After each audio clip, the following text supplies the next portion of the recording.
உன்கிட்ட இருக்கிற மொத்த குறைய மட்டும்தான் நீ பாக்குற.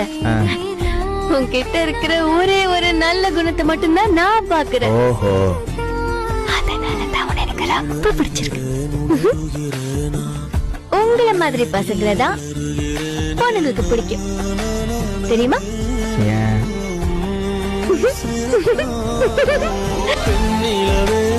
மறையாதே காதல் என்றும்